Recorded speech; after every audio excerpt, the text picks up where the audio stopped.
भारत के संविधान। भाग वन संघ और उसका राज्य क्षेत्र। अनुच्छेद 1 में यह निर्धारित किया गया है कि भारत अर्थात इंडिया राज्यों का संघ होगा। भारत के राज्य क्षेत्र में पहला राज्य के राज्य क्षेत्र, दूसरा संघ राज्य के क्षेत्र, तीसरा ऐसे अन्य क्षेत्र जो अर्जित किए जाएं आते हैं। राज्यों तथा संघ राज्य क्षेत्रों के नाम तथा प्रत्येक के अंतर्गत आने वाले राज्य क्षेत्रों का वर्णन पहली अनुसूची में किया गया है।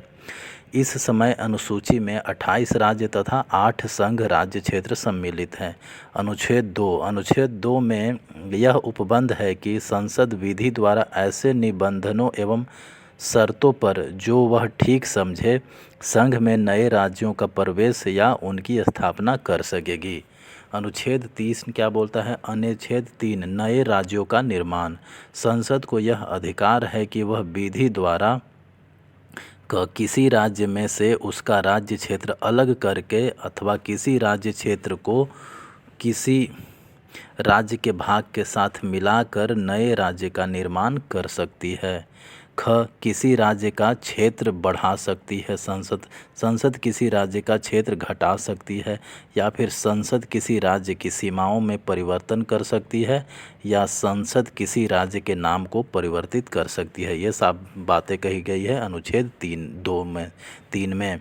अनुच्छेद 3 में 2 शर्तें का भी उल्लेख है। पहला, उपरोक्त परिवर्तन से संबंधित कोई भी विधेयक राष्ट्रपति की सिफारिश के बाद ही संसद में रखा जा सकता है। और दूसरा बोला गया है कि राष्ट्रपति द्वारा यह विधेयक प्रभावित होने वाले राज्य के विधानमंडल को भेजा जाएगा। राष्ट्रपति द्वारा राज्य को अपना मत प्रस्तुत करने के संबंध में एक समयावधि का निर्धारण किया जा सकता है। राज्य द्वारा अभिव्यक्त किए मत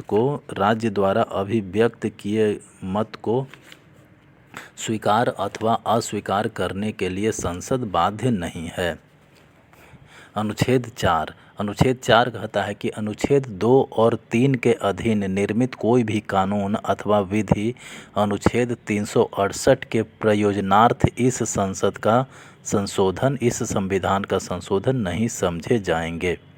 अर्थात इस प्रकार के कानून को एक साधारण बहुमत और साधारण विधायी प्रक्रिया के द्वारा पारित किया जाएगा।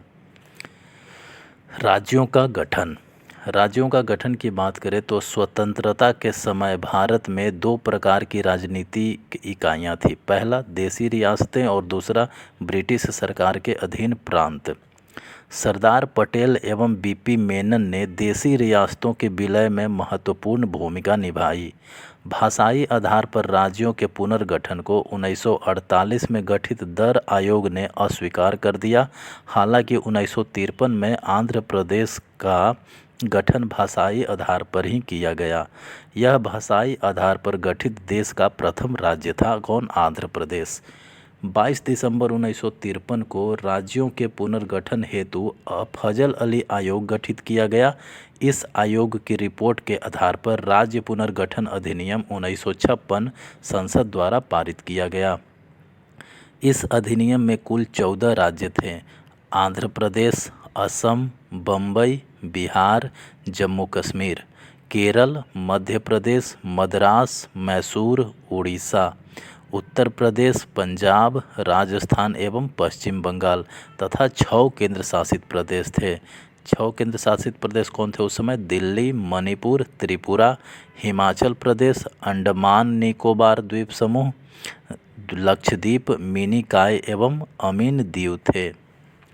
1966 में शाह आयोग की संस्तुतियों के आधार पर पंजाब तथा हरियाणा राज्य का पुनर्गठन किया गया। 53 तथा 56वें संविधान संशोधन द्वारा 1986 एवं 1987 में क्रमशः मिजोरम, अरुणाचल प्रदेश तथा गोवा को राज्य का दर्जा प्राप्त हुआ। नवंबर 2000 में उत्तर प्रदेश, मध्य प्रदेश एवं बिहार को पुनर्गठित कर क्रमशः उत्तराखंड, छत्तीसगढ़ एवं झारखंड राज्यों का गठन किया गया। यानी उत्तर प्रदेश से निकला उत्तराखंड, मध्य प्रदेश से निकला छत्तीसगढ़ एवं बिहार से निकला झारखंड नवंबर 2000 में।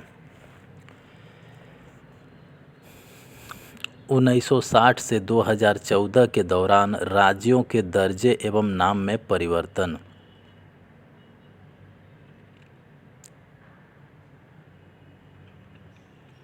1960 में 15वां राज्य बना गुजरात, किससे? बम्बई से। 1963 में 16वां राज्य बना नागालैंड, असम से हट करके। 1966 में हरियाणा बना 17वां राज्य, पंजाब से हट करके। 1969 में 18वां राज्य बना मेघालय, असम से हट करके। 1971 में हिमाचल प्रदेश बना, हिमाचल प्रदेश संघ राज्य क्षेत्र से नाम बदल करके हिमाचल प्रदेश बना। 1972 में 20 मणिपुर बना, मणिपुर संघ राज्य प्रदेश से मणिपुर 1972 में स्टेट बना। 1972 का में ही 21वां राज्य बना त्रिपुरा, त्रिपुरा संघ राज्य क्षेत्र से त्रिपुरा स्टेट राज्य बना। 1975 में 22वां राज्य बना सिक्किम, सिक्किम जो है सिक्किम सहयोगी राज्य सिक्किम से सिक्किम राज्य बना। 1987 में 23वां राज्य मिजोरम बना, मिजोरम संघ राज्य क्षेत्र से, मिजोरम पहले संघ राज्य क्षेत्र था, 1987 में 23वां राज्य बना। 24वां राज्य बना 1987 में अरुणाचल प्रदेश, अरुणाचल प्रदेश भी पहले संघ राज्य क्षेत्र था। 1987 में 25वां राज्य बना गोवा, गोवा जो है संघ राज्य क्षेत्र था। 2000 में छत्तीसगढ़ बना मध्य प्रदेश से अलग होकर के। 2000 में उत्तराखंड बना उत्तर प्रदेश से अलग होकर के। 2000 में ही झारखंड बना बिहार से अलग होकर के। और 2014 में आंध्र प्रदेश बना, तेलंगाना बना आंध्र प्रदेश से हट करके।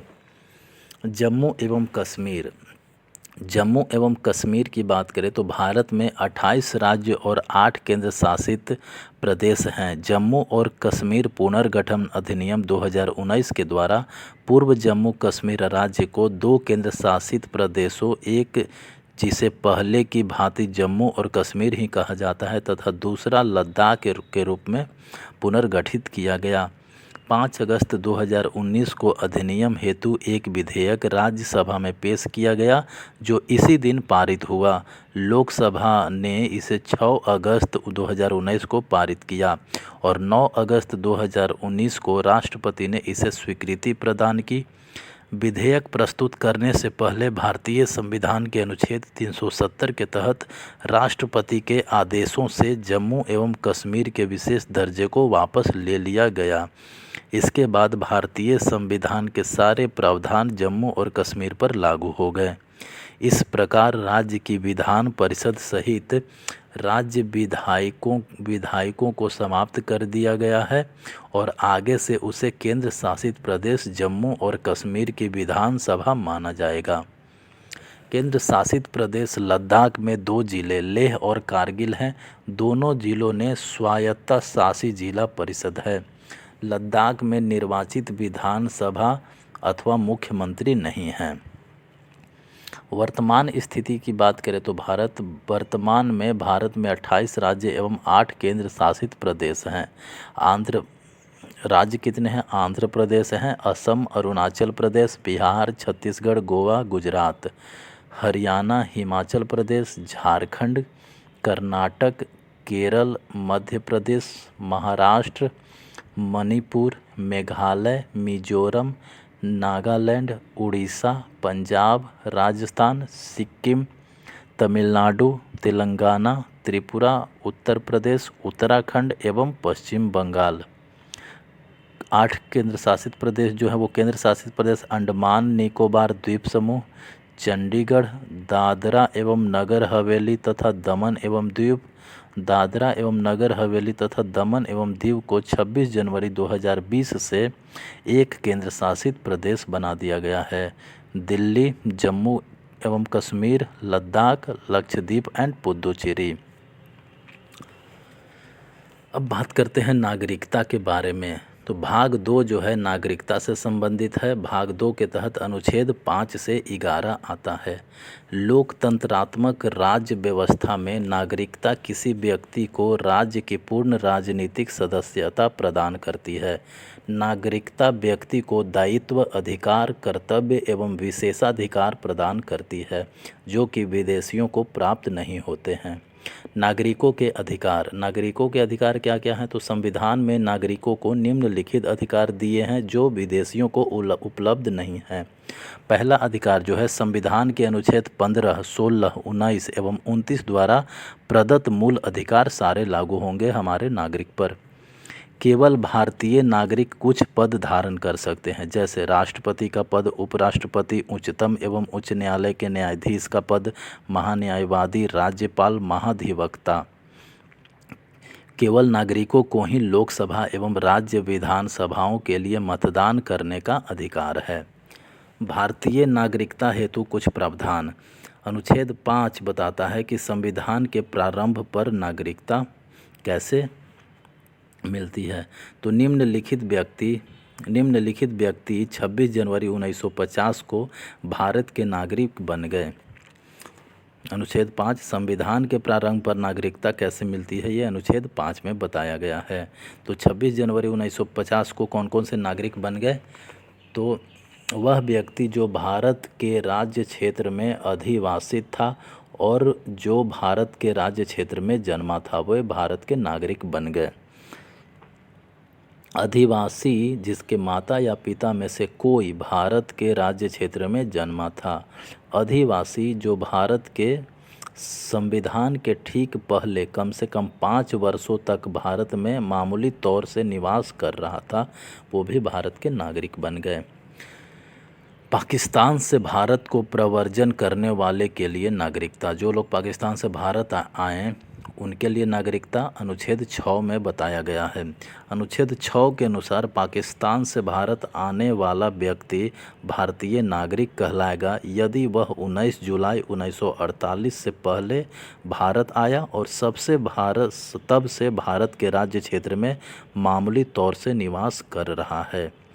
यदि वह 19 जुलाई 1948 को या उसके बाद भारत आया और 6 माह से अधिक समय से भारत में निवास कर रहा हो और सक्षम अधिकारी द्वारा भारत का नागरिक रजिस्ट्रीकृत कर लिया गया हो, तो भी वह भारत का नागरिकता मिल सकती है।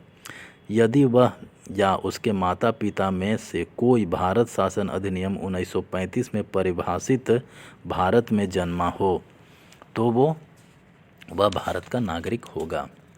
पाकिस्तान को प्रव्रजन करने वालों के लिए नागरिकता।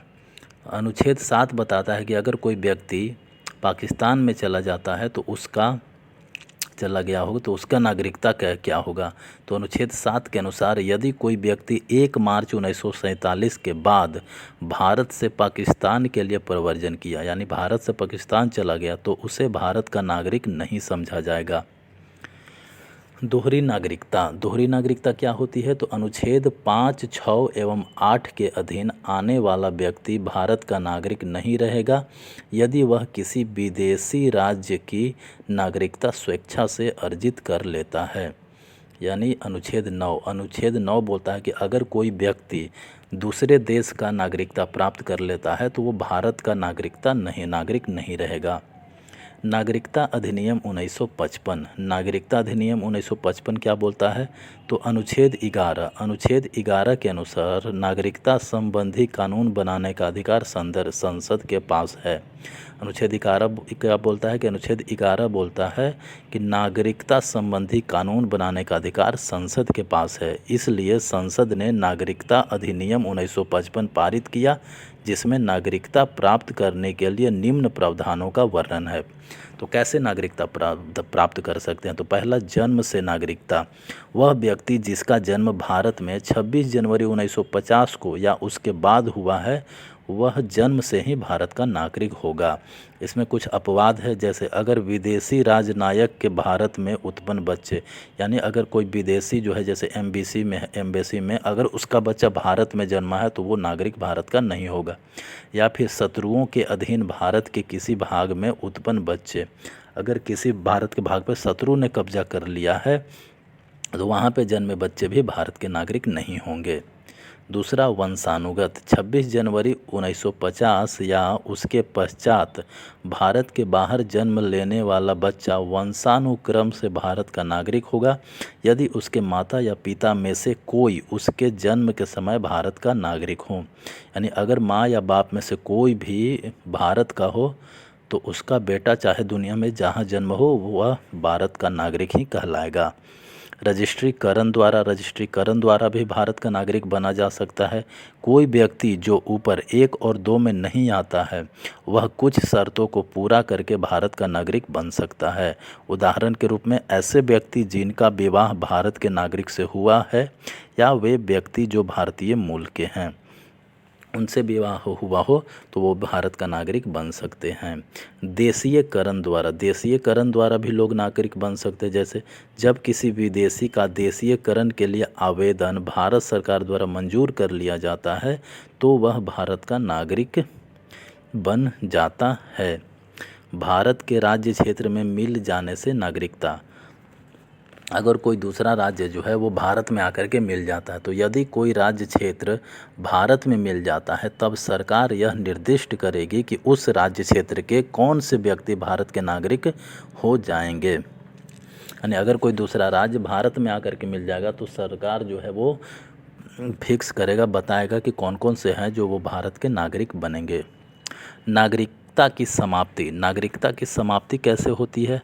तो नागरिकता 3 प्रकार से समाप्त हो सकती है। पहला परित्याग के द्वारा, दूसरा पर्यवसान के द्वारा, तीसरा वंचित कर करके। तो पहला परित्याग द्वारा कैसे नागरिकता खत्म होगा? तो कोई भी वयस्क नागरिक स्वैच्छिक रूप से नागरिकता का परित्याग कर सकता है। यह परित्याग केवल वही व्यक्ति कर सकता है जो किसी अन्य देश का नागरिकता प्राप्त करना चाहता है।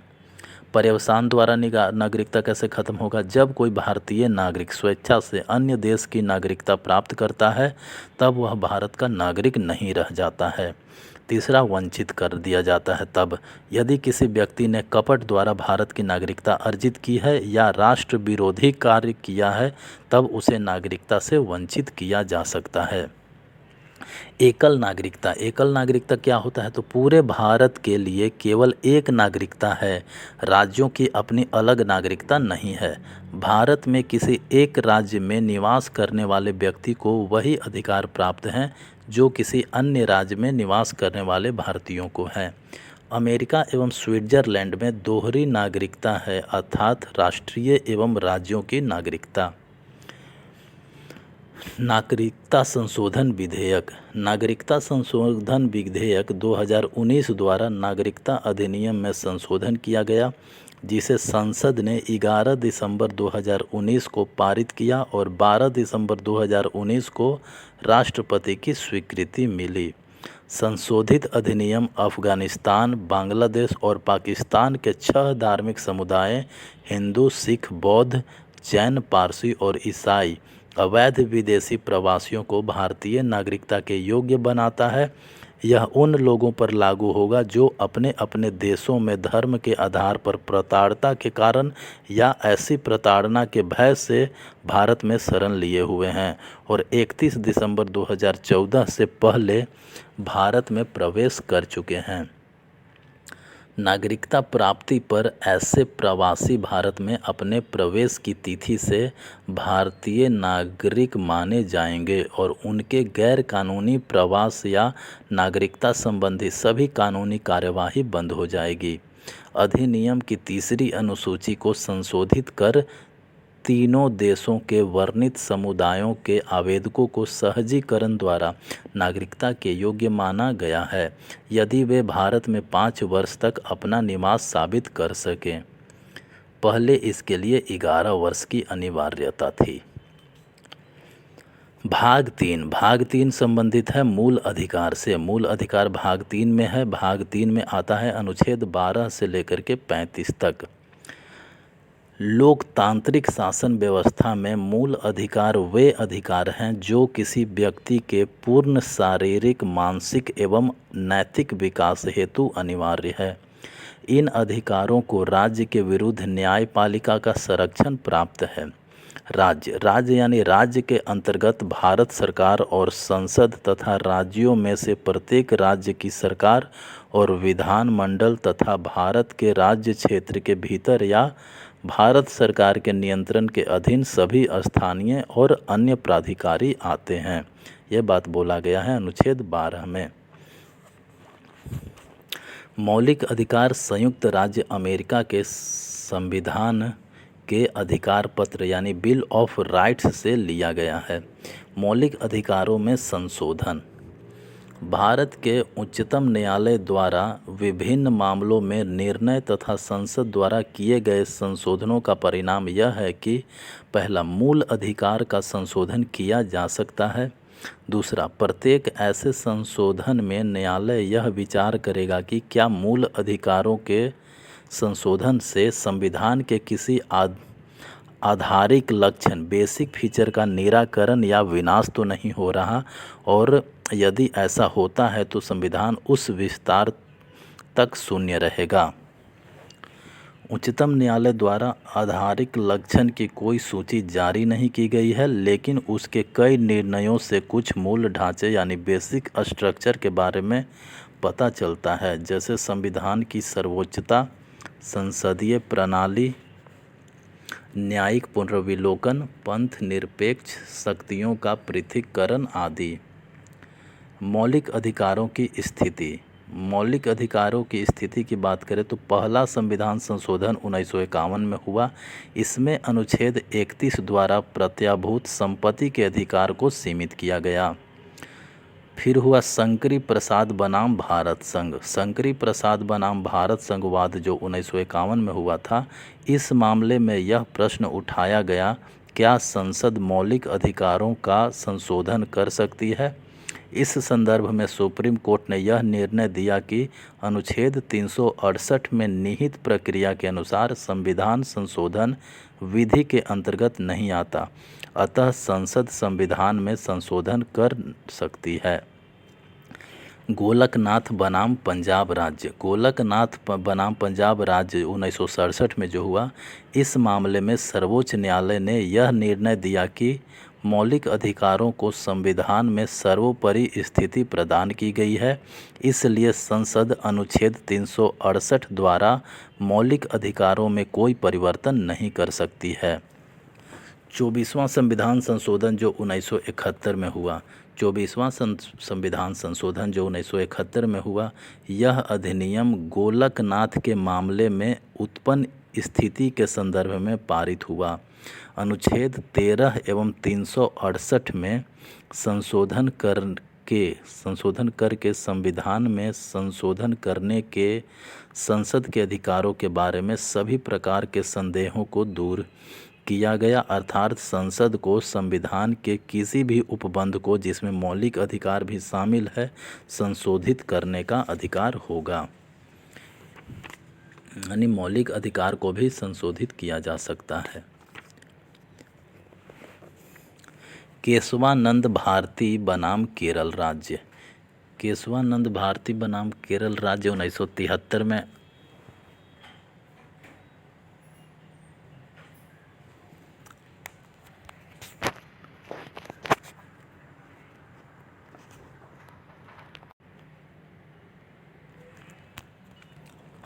केशवानंद भारती बनाम केरल राज्य 1973। सर्वोच्च न्यायालय ने यह निर्धारित किया कि संसद संविधान के किसी भी भाग में संशोधन कर सकती है, लेकिन संविधान के आधिकारिक लक्षणों से छेड़छाड़ नहीं कर सकती है। इस निर्णय में न्यायालय ने संविधान को मूल ढांचे की अवधारणा को स्पष्ट किया था। 42वां संविधान संशोधन 1976। इस संशोधन द्वारा अनुच्छेद 368 में खंड 4 एवं 5 जोड़कर यह व्यवस्था की गई कि इस प्रकार किए गए संशोधन को किसी न्यायालय में प्रश्नगत नहीं किया जा सकता है। मिनर्वा मिल्स बनाम भारत संघ। मिनर्वा मिल्स बनाम भारत संघ 1980। इस मामले में अनुच्छेद 368 खंड 4 को असंवैधानिक घोषित किया गया, क्योंकि वह न्यायिक पुनर्विलोकन का विनाश करने के उद्देश्य से बना था। न्यायिक पुनर्विलोकन संविधान का एक आधारभूत लक्षण है। वामन राव बनाम भारत संघ 1981। इस वाद में उच्चतम न्यायालय ने यह स्पष्ट कर दिया कि आधिकारिक लक्षण का सिद्धांत 24/4/1973 यह केशवानंद भारती के निर्णय सुनाने की तारीख है। यानी उच्चतम न्यायालय ने यह स्पष्ट कर दिया कि आधिकारिक लक्षण का सिद्धांत के पश्चात भारतीय संविधान संशोधन अधिनियमों पर लागू होगा, अर्थात भविष्य। वामन राव बनाम भारत संघ 1981। इस वाद में उच्चतम न्यायालय ने यह स्पष्ट कर दिया कि आधिकारिक लक्षण का सिद्धांत 24/4/1973 के पश्चात पारित संविधान संशोधन अधिनियमों पर लागू होगा, अर्थात भविष्य लक्षी रूप से लागू होगा। पूर्ववर्ती विधान का अर्थात भूत लक्षी रूप से लागू नहीं होगा। मूल अधिकारों का निलंबन। भारतीय संविधान में अनुच्छेद 358 एवं 359 में मूल अधिकारों को निलंबन से संबंधित प्रावधान है। अनुच्छेद 358 अनुच्छेद 19 के निलंबन के बारे में है एवं अनुच्छेद 359 जो है वो अन्य मूल अधिकारों के बारे में है। अनुच्छेद 352 के अधीन आपात की घोषणा होने पर अनुच्छेद 358 स्वतः प्रवर्तित हो जाता है, लेकिन अनुच्छेद 359 तभी प्रवृत्त होगा जब राष्ट्रपति द्वारा कोई आदेश निकाला जाएगा। अनुच्छेद 359 में यह प्रावधान है कि अनुच्छेद 20 और 21 का प्रवर्तन निलंबित नहीं किया जा सकता है। मूल अधिकारों का वर्गीकरण। मूल अधिकारों का वर्गीकरण की बात करें तो संविधान में मूल अधिकारों को 6 शीर्ष में विभाजित किया गया है। मूल संविधान में 7 शीर्ष थे। संपत्ति के अधिकार को 44वां संविधान संशोधन 1978 के द्वारा हटा दिया गया था। मूल अधिकार। समता का अधिकार। मूल अधिकार जो 6 तरह का है। पहला है समता का अधिकार जो कि अनुच्छेद 14 से 18 तक है। दूसरा है स्वतंत्रता का अधिकार जो कि अनुच्छेद 19 से 22 तक है। तीसरा है शोषण के विरुद्ध अधिकार जो कि अनुच्छेद 23 से 24 है। धार्मिक स्वतंत्रता का अधिकार जो कि अनुच्छेद 25 से 28 है। पांचवा है संस्कृति और शिक्षा संबंधी अधिकार जो कि अनुच्छेद 29 से 30 है। और छठा है संवैधानिक उपचारों का अधिकार अनुच्छेद 32। नागरिकों को उपलब्ध कुल मूल अधिकार। जो भारत के नागरिक हैं उनको उपलब्ध कुछ मूल अधिकार है। कुछ मूल अधिकार केवल नागरिकों को ही, भारत के नागरिकों को ही उपलब्ध है। ये अधिकार हैं अनुच्छेद 15। अनुच्छेद 15 के तहत धर्म, मूल वंश, जाति, लिंग या जन्म स्थान के बाद आधार पर विभेद का प्रतिषेध किया गया है। यानी धर्म, मूल वंश, जाति, लिंग के आधार पर भेदभाव नहीं किया जाएगा भारत में। अनुच्छेद 16 लोक नियोजन के विषय में अवसर की समता रहेगी। अनुच्छेद 19 वाक स्वतंत्रता, सम्मेलन, संगम, संचरण, निवास और वृत्ति की स्वतंत्रता रहेगी। अनुच्छेद 29 और 30 अल्पसंख्यकों के संस्कृति और शिक्षा संबंधी अधिकार, सभी व्यक्तियों को उपलब्ध मूल अधिकार।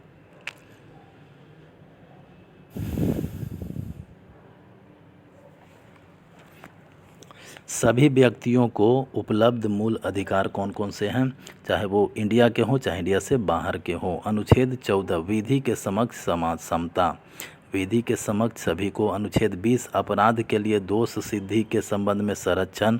अनुच्छेद 21 प्राण और दैहिक स्वतंत्रता का संरक्षण। अनुच्छेद 21 का शिक्षा का अधिकार। अनुच्छेद 23 और 24 शोषण के विरुद्ध अधिकार।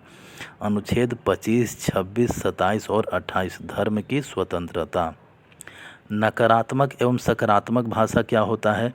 जो अधिकार राज्य को यह आदेश देते हैं कि किसी विशेष प्रकार के कार्य न करें, उनका रूप नकारात्मक होता है।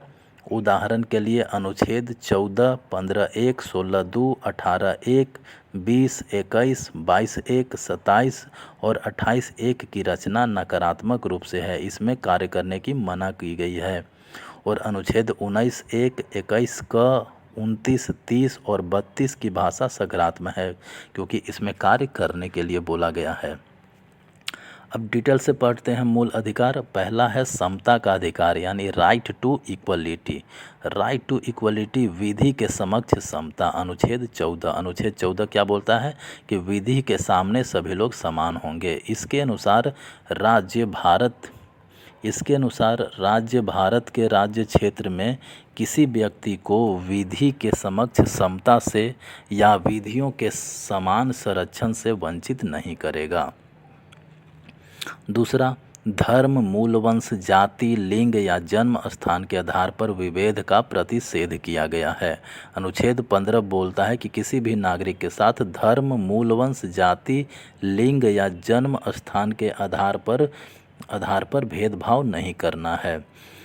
अनुच्छेद 15 इसके अनुसार राज्य किसी धर्म, वंश, जाति, लिंग तथा जन्म स्थान के आधार पर किसी नागरिक से भेदभाव नहीं करेगा।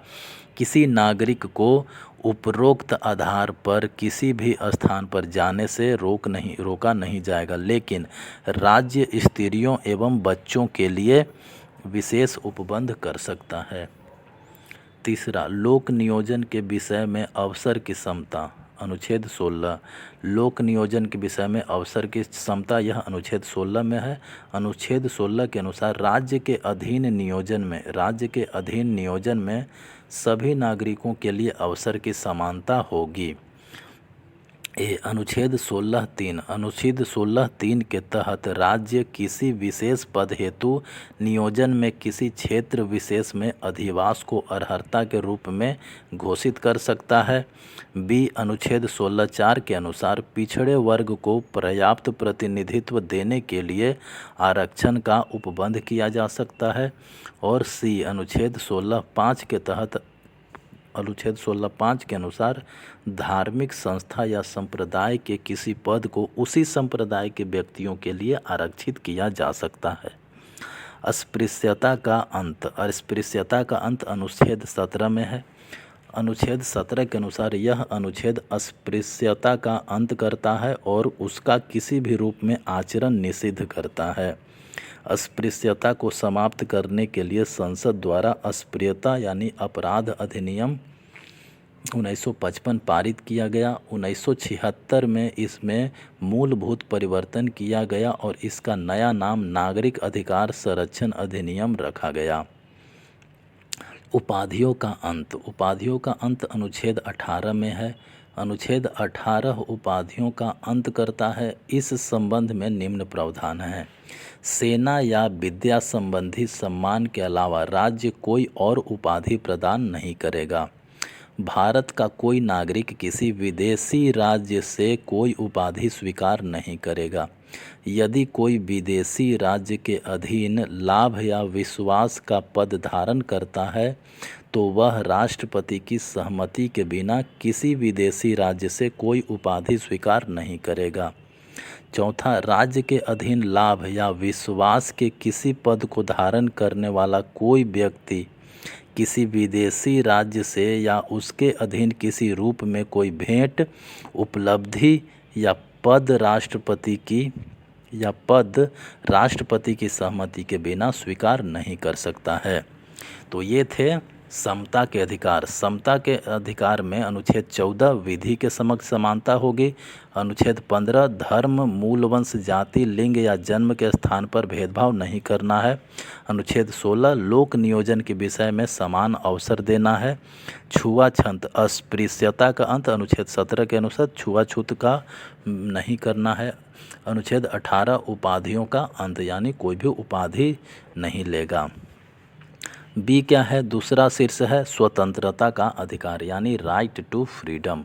राइट टू फ्रीडम में पहला आता है वाक स्वतंत्रता आदि विषयक कुछ अधिकारों का संरक्षण। यह अनुच्छेद 19 में बोला गया है। अनुच्छेद 19, इस अनुच्छेद के 2 भाग हैं। पहला भाग है खंड 1 जिसमें अधिकारों की घोषणा है। दूसरे भाग में खंड 2 से 6 वे मर्यादाएं दी गई हैं जो अधिकारों पर लगाई जा सकती है। अनुच्छेद 19 में 6 प्रकार की स्वतंत्रता स्वतंत्रताओं का उल्लेख किया गया है। पहला, वाक एवं अभिव्यक्ति की स्वतंत्रता, किसी को भी बोलने का स्वतंत्रता दिया गया है, वो अपना विचार प्रकट कर सकता है। दूसरा, शांतिपूर्वक एवं निरायुध सम्मेलन का अधिकार, निरायुध सम्मेलन का अधिकार, शांतिपूर्वक लोग जो है एक जगह जमा हो सकते हैं। तीसरा, समुदाय अथवा संघ बनाने की स्वतंत्रता, अगर जमा हुए हैं तो वो कोई संघ बना सकते हैं। भारत के राज्य क्षेत्र में सर्वत्र आबाद संचरण करने का अधिकार, वो जो लोग हैं भारत के नागरिक हैं वो भारत में कहीं भी आ जा सकते हैं, ये उनको मूल अधिकार दिया गया है। पाँचवा, भारत के राज्य क्षेत्र के किसी भाग में निर्वास करने बस जाने का अधिकार, लोग जो हैं भारत में कहीं भी किसी राज्य में जाकर के निवास कर सकते हैं। और छठा है, कोई भी वृत्ति, व्यापार या कारोबार करने का अधिकार, वो भारत के नागरिक जो हैं वो कोई भी रोजगार कहीं भी जा कर के कर सकते हैं। तो ये 6 दिया गया है अनुच्छेद 19 के अंतर्गत। अनुच्छेद 19 में मूलतः 7 अधिकार थे, किंतु संपत्ति को खरीदने, अधिग्रहण करने या बेच देने के अधिकार को 19 च को 44वें संविधान संशोधन अधिनियम 1978 में द्वारा समाप्त कर दिया गया और इसे अनुच्छेद 301 के अंतर्गत कानूनी अधिकार के रूप में रखा गया। प्रेस की स्वतंत्रता का अधिकार अनुच्छेद 19(1) क के अंतर्गत माना जाता है, इसका अलग से उल्लेख नहीं है। दूसरा, अपराधों के लिए दोष सिद्धि के संबंध में संरक्षण, अपराधों के लिए दोष सिद्धि के संबंध में संरक्षण, यह अनुच्छेद 20 में बताया गया है। अनुच्छेद 20 के अनुसार, अनुच्छेद 20 के 3 खंड हैं, प्रत्येक खंड अपराधों के लिए दोष सिद्धि के संबंध में संरक्षण प्रदान करता है। तो पहला खंड, कोई पूर्व पद प्रभाव कानून नहीं, कोई पूर्व पद प्रभाव कानून नहीं। इसका मतलब क्या है कि कोई व्यक्ति तब तक अपराधी नहीं माना जाएगा जब तक कि उसने प्रवृत्त विधि का उल्लंघन नहीं किया हो। दूसरा, दोहरी क्षति नहीं, यानी कोई भी व्यक्ति एक ही अपराध के लिए 2 बार दंडित नहीं किया जाएगा। और तीसरा, स्व अभिशंसन नहीं, यानी किसी अपराध के लिए अभियुक्त किसी व्यक्ति को स्वयं अपने विरुद्ध साक्षी होने के लिए बाध्य नहीं किया जाएगा, यानी अपने विरुद्ध वो गवाही देने के लिए बाध्य नहीं किया जाएगा। प्राण और दैहिक स्वतंत्रता का संरक्षण, प्राण और दैहिक स्वतंत्रता का संरक्षण जो है अनुच्छेद 21 में है। किसी व्यक्ति को उसके प्राण या दैहिक स्वतंत्रता से विधि द्वारा स्थापित प्रक्रिया के अनुसार ही वंचित किया जाएगा, अन्यथा नहीं। सर्वोच्च न्यायालय ने मेनका गांधी बनाम भारत संघ 1978 मामले में यह कहा कि किसी व्यक्ति को उसके प्राण एवं दैहिक स्वतंत्रता से वंचित किए जाने संबंधी प्रक्रिया उचित, ऋजु एवं युक्ति संगत होनी चाहिए। ज्ञान कौर बनाम स्टेट ऑफ पंजाब 1996 मामले में सर्वोच्च न्यायालय ने कहा कि अनुच्छेद 21 के अंतर्गत प्रदत्त जीवन के अधिकार में मृत्यु का अधिकार शामिल नहीं है। शिक्षा का अधिकार, शिक्षा का अधिकार अनुच्छेद 21 क में है। 86वें संविधान संशोधन अधिनियम 2002 द्वारा शिक्षा के अधिकार को मूल अधिकार बनाया गया। इसके अनुसार राज्य 6 वर्ष की आयु से 14 वर्ष की आयु तक के सभी बच्चों को निःशुल्क और अनिवार्य शिक्षा उपलब्ध कराएगा। चौथा, कुछ दशाओं में गिरफ्तारी और निरोध से संरक्षण, कुछ दशाओं में गिरफ्तारी और निरोध से संरक्षण अनुच्छेद 22। अनुच्छेद 22 के 2 भाग हैं। पहला भाग साधारण कानूनी मामलों से, जबकि दूसरा भाग निवारक हिरासत के मामलों से संबंधित है। इस अनुच्छेद के अनुसार जब कोई व्यक्ति साधारण कानून के तहत गिरफ्तार किया जाता है तो उसे गिरफ्तार करने के आधार एवं कारणों से परिचित कराया जाना चाहिए जिनके आधार पर उसे गिरफ्तार किया गया है। दूसरा, उसे अपनी रुचि के विधि यानी विधि व्यवसाय यानी वकील से परामर्श करने और प्रतिरक्षा कराने की अधिकार से वंचित नहीं रखा जाएगा। अपना वकील वह खोज सकता है। उसे गिरफ्तारी के 24 घंटे के अंदर निकटतम न्यायाधीश के समक्ष प्रस्तुत किया जाएगा। यह संरक्षण विदेशी शत्रु एवं निवारक निरोध के अंतर्गत गिरफ्तार व्यक्ति को प्राप्त नहीं होगा। अनुच्छेद 22 का दूसरा भाग निवारक निरोध से संबंधित प्रावधानों का उल्लेख करता है। यह उन व्यक्तियों को सुरक्षा प्रदान करता है जिन्हें दंड विषयक कानून के अंतर्गत गिरफ्तार किया गया है।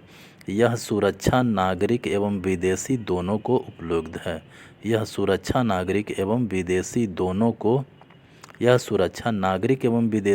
को उपलब्ध है।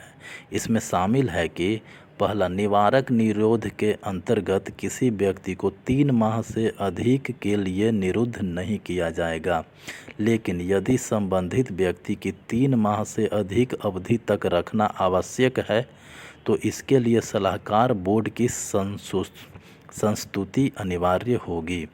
दूसरा, सलाहकार बोर्ड का गठन उच्च न्यायालय के वर्तमान अथवा भूतपूर्व न्यायाधीश अथवा समकक्ष योग्यता रखने वाले व्यक्तियों से मिलकर होगा।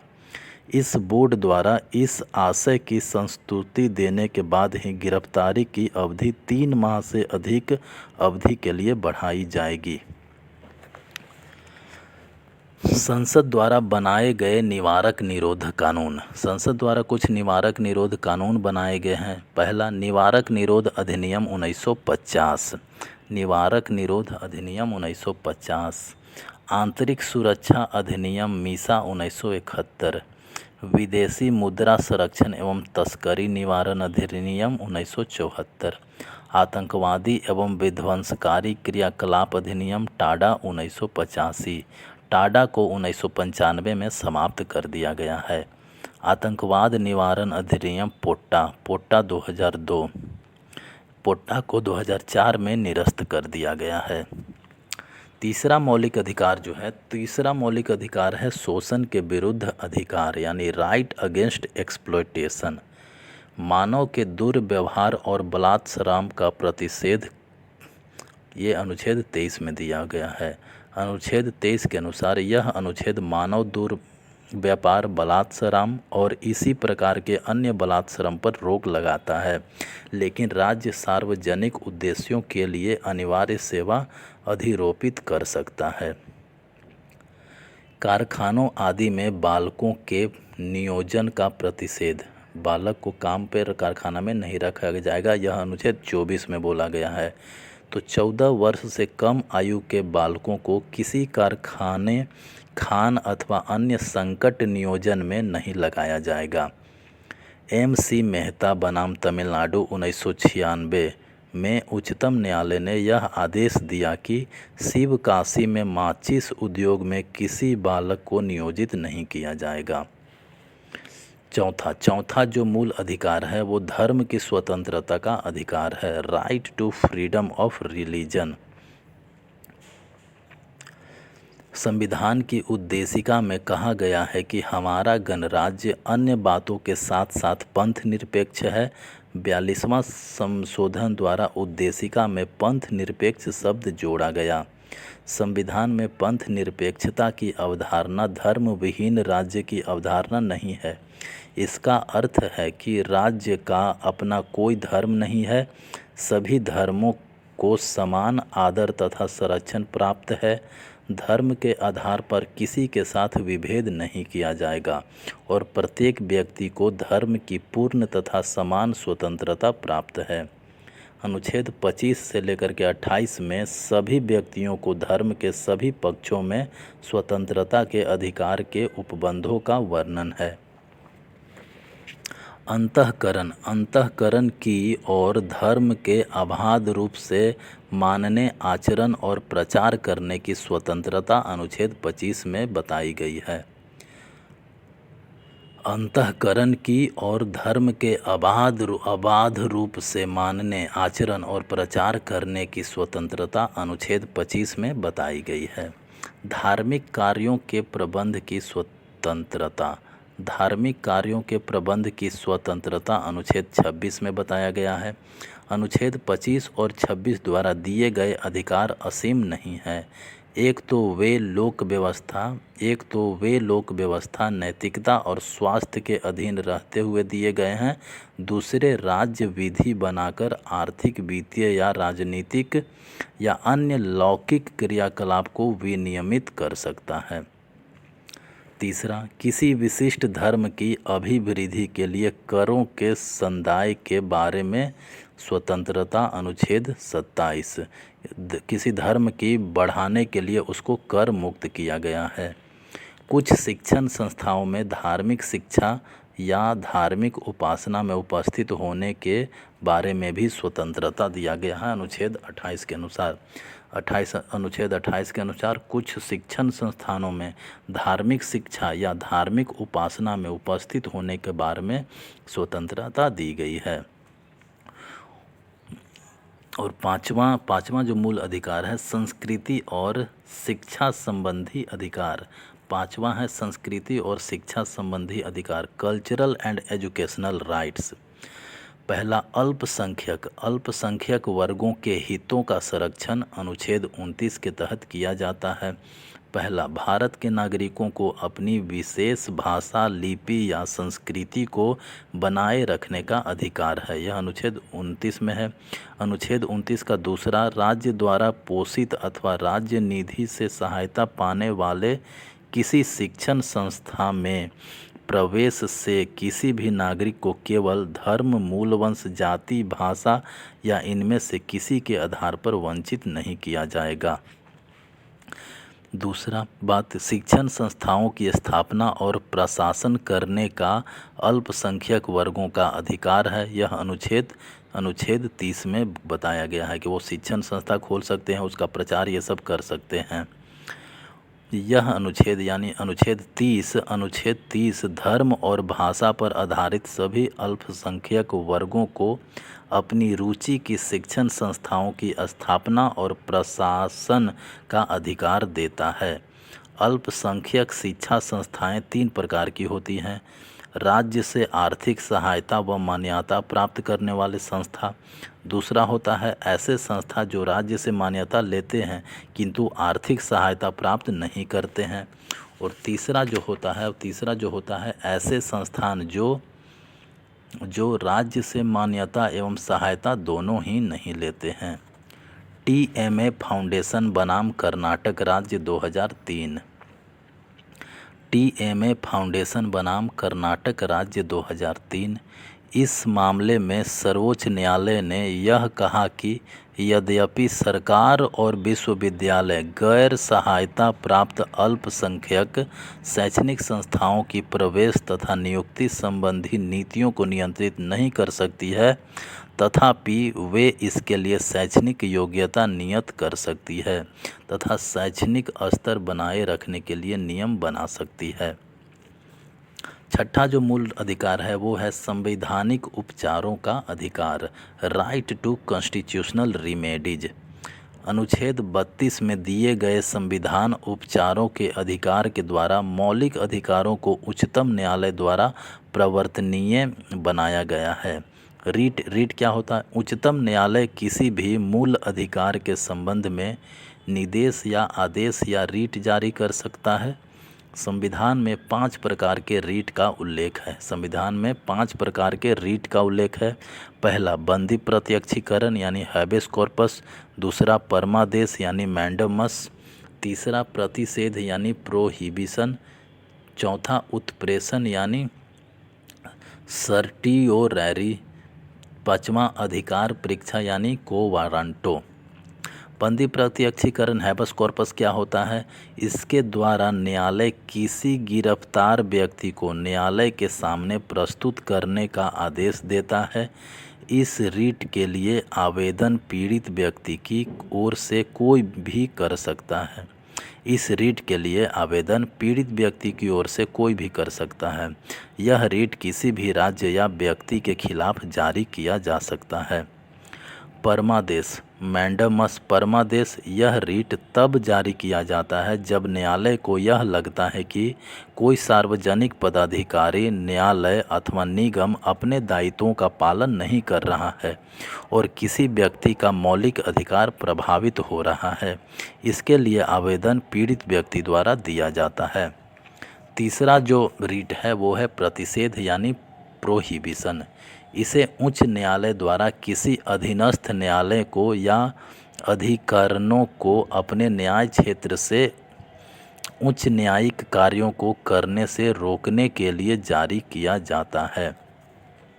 उत्प्रेषण, चौथा जो है वो उत्प्रेषण सर्टियोरैरी यह एक निवारक एवं सहायक रीट है जो उच्चतम या उच्च न्यायालय द्वारा अधीनस्थ न्यायालयों के अधिकारियों के विरुद्ध जारी किया जाता है जो अपने क्षेत्राधिकार का उल्लंघन कर रहा हो।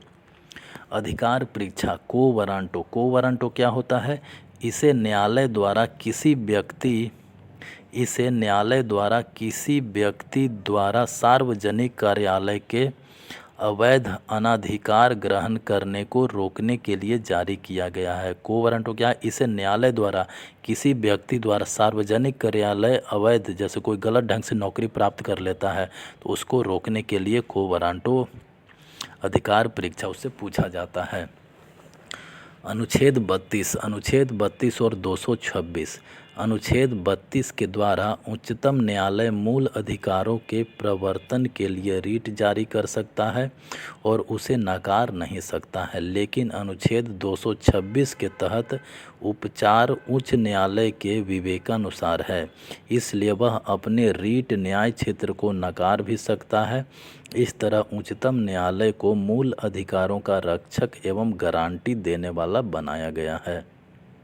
सशस्त्र बल एवं मूल अधिकार। अनुच्छेद 33 संसद को यह अधिकार है कि वह सैन्य बलों, अर्धसैनिक बलों, पुलिस आदि के मूल अधिकारों की सीमा को निर्धारित कर सकता है। अनुच्छेद 34 जब भारत में कहीं मार्शल लॉ यानी सेना विधि लागू हो तो संसद को यह शक्ति है कि वह मूल अधिकारों को प्रतिबंधित कर सकता है। अनुच्छेद 35 संसद को कुछ मूल अधिकारों अनुच्छेद 16, 32, 33, 34 को प्रभावी बनाने की शक्ति प्राप्त है जो राज्य विधानमंडल को प्राप्त नहीं है। अब बात करते हैं राज्य के नीति निर्देशक तत्व। राज्य की नीति निर्देशक तत्व की बात करें तो राज्य के नीति निर्देशक तत्व भाग 4 में दिया गया है और भाग 4 के अंतर्गत अनुच्छेद 36 से 51 तक आते हैं। राज्य के नीति निर्देशक तत्वों का आशय उन सिद्धांतों से है जिन्हें राज्य अपनी नीतियों के निर्धारण में आधारभूत स्थान प्रदान करेगा। इनका उद्देश्य कल्याणकारी राज्य की स्थापना करना होता है। नीति निर्देशक तत्वों को आयरलैंड से संविधान में लाया गया है। इन्हें वैधानिक शक्ति प्राप्त नहीं है, यह अनुच्छेद 37 में बोला गया है, अर्थात इसे न्यायालय द्वारा लागू नहीं कराया जा सकता है। यानी नीति निर्देशक तत्व को वैधानिक शक्ति प्राप्त नहीं है, यह अनुच्छेद 37 बताता है। नीति निर्देशक तत्व की बात करें तो अनुच्छेद 38 के तहत राज्य लोक कल्याण की सुरक्षा और अभिवृद्धि के लिए सामाजिक व्यवस्था का निर्माण करेगा।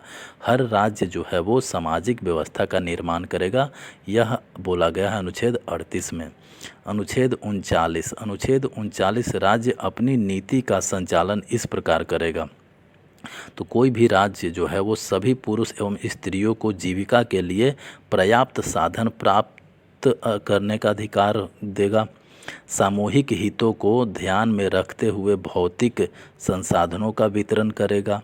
धन एवं उत्पादन साधनों का संकेंद्रण नहीं होने देगा कोई भी राज्य।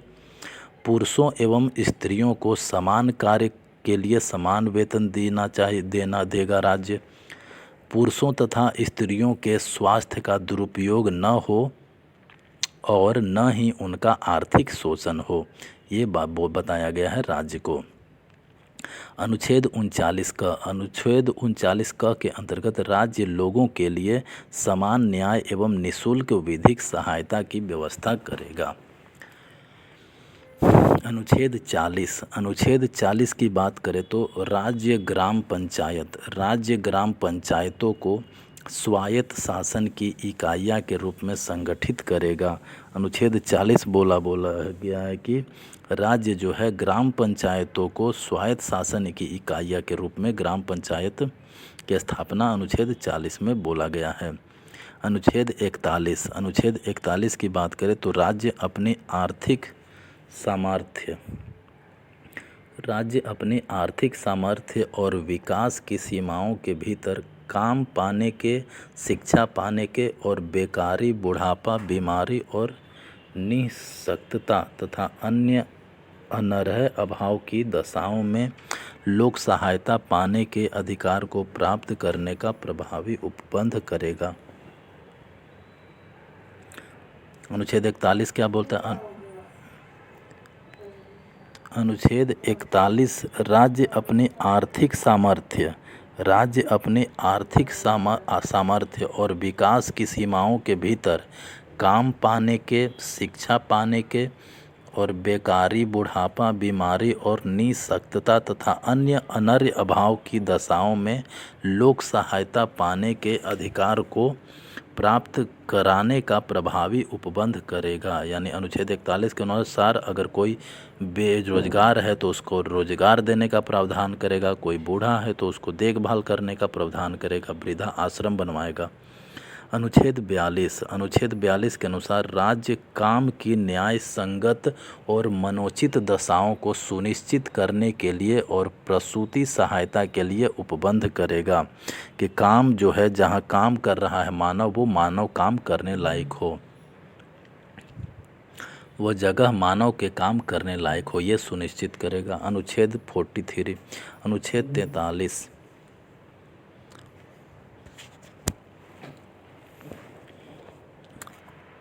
अनुच्छेद 43 के अनुसार राज्य कर्मकारों के लिए निर्वाह मजदूरी, शिष्ट जीवन स्तर आदि बढ़ाने का प्रयास करेगा।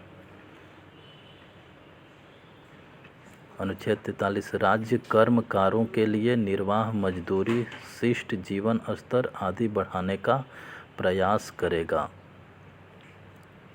अनुच्छेद 43 का उद्योगों के प्रबंध में कर्मकारों का भाग लेना। अनुच्छेद 43 ख सहकारी समितियों की अभिवृद्धि।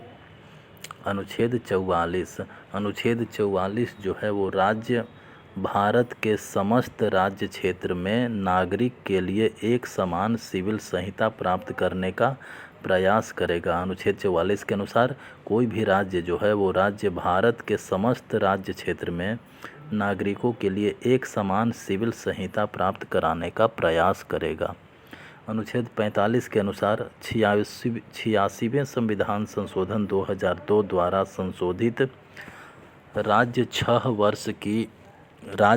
वर्ष की आयु के सभी बच्चों के पूर्व बाल्यकाल अर्ली चाइल्डहुड की देखरेख और शिक्षा देने का प्रयास करेगा। अनुच्छेद 46 के अनुसार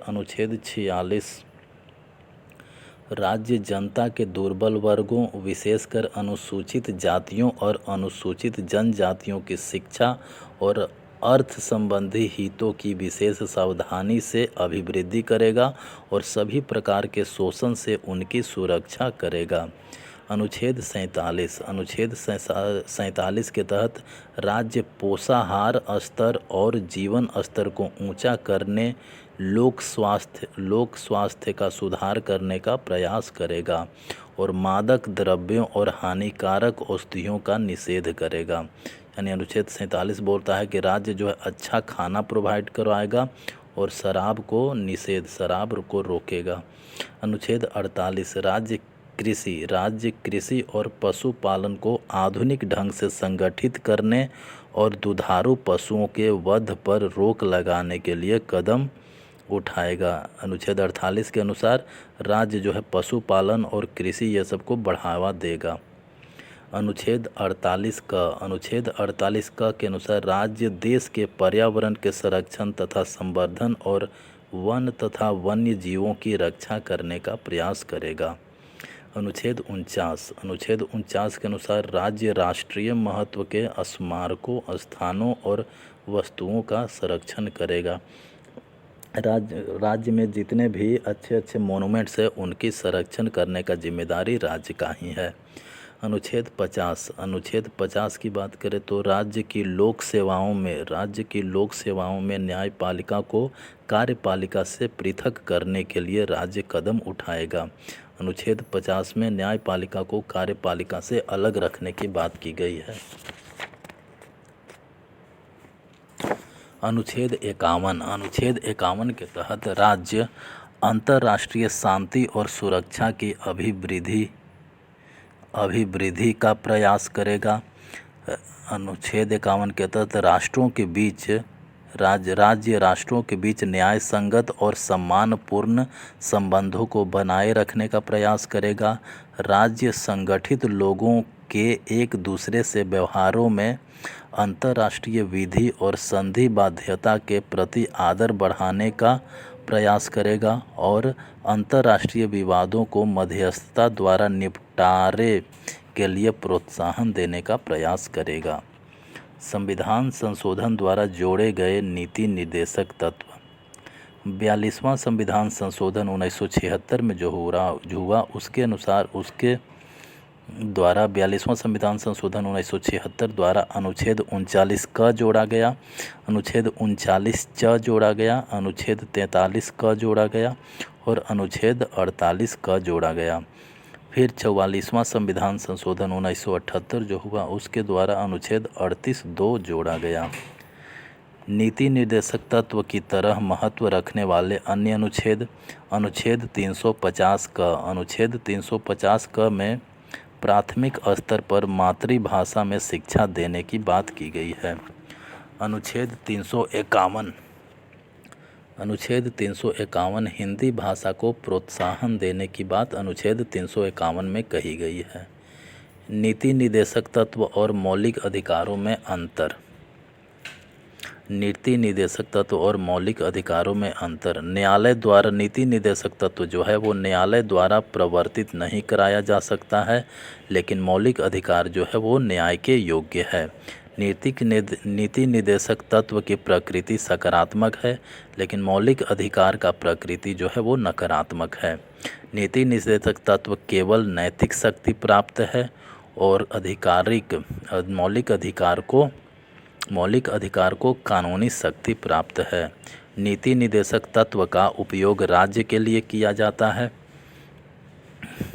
और मौलिक अधिकार का उपयोग नागरिकों द्वारा किया जाता है। नीति निर्देशक तत्व का उद्देश्य सामाजिक व आर्थिक लोकतंत्र की स्थापना करना है और मौलिक अधिकार का उद्देश्य राजनीतिक लोकतंत्र की स्थापना करना है। अब बात करते हैं मौलिक कर्तव्य। मौलिक कर्तव्य जो है भाग 4 में है और भाग 4 क के अंतर्गत अनुच्छेद 51 क आता है।